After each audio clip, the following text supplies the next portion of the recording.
Hello, welcome now to Phil Mervis. Phil is a fellow at the Global Network on Corporate Citizenship and also a member of the AOM in Africa Organising Committee. Phil, greetings to you. Welcome to Gibbs. Welcome to South Africa. Tell me about your objective in organising this conference here at this time. There were really two objectives. Number one was for the Academy of Management, who has its roots in North America, has been reaching out and drawing in from Europe to go global.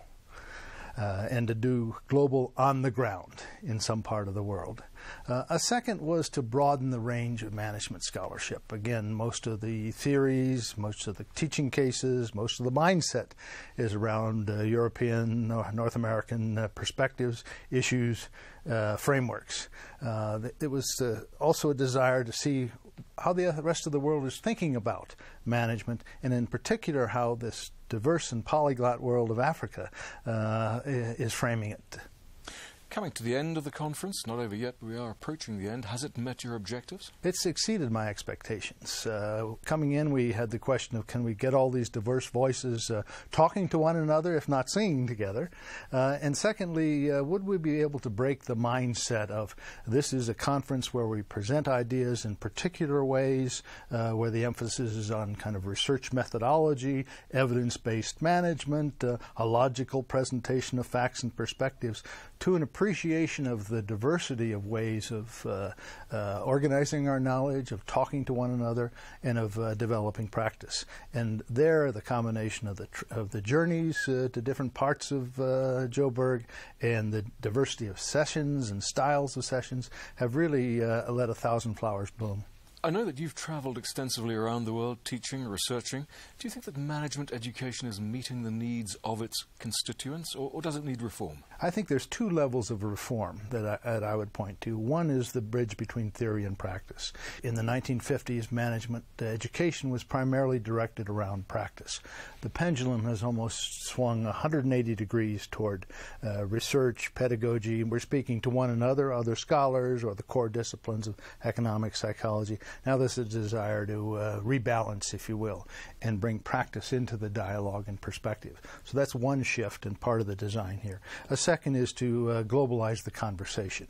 And in both regards, because of the programming here at the conference and because of the panoply of different ideas, perspectives, and nationalities, we've opened up the conversation and we've opened up eyes to other ways of thinking about scholarship and thinking about the theory-practice bridge. On a personal note, have you been out on any of the journeys? Yeah, well, I had a pleasure of going out to meeting multinational companies. Now, if you look at the various journeys, you go to Soweto, you go to Alex, you go to the Fort Trekker Monument. These are to get you deep into the heart of the issues here in Joburg and then broadly in Africa. The MNC one, there was a question. Am I going to learn something different about African and South African MNCs? And we got some variations on the theme. These are emerging market MNCs as opposed to developed MNCs? Absolutely. Did you spot a couple of kind of interesting differences? Well, for example, we spent some time with an insurance company, and you think they're primarily packaging products into a affordable and profitable model. Here, that was part of the conversation. One of your graduates, York, was sharing his ideas, but it was also very deeply concerned with how can we provide health care via nurses that is affordable and accessible to a broad population. So it's not just about the money. There's a deep interest in this case also about a service meeting human needs. Let's talk about Africa for a moment. Are management scholars approaching the challenge of Africa, the last great frontier, or so they say? Are they approaching it appropriately? I think, again, to cycle back to where we were, there's two questions on the table. One is this a Western model of scholarship being personally introduced into Africa, and come join us in the grand crusade of a scientific, rational, logical model of scholarship.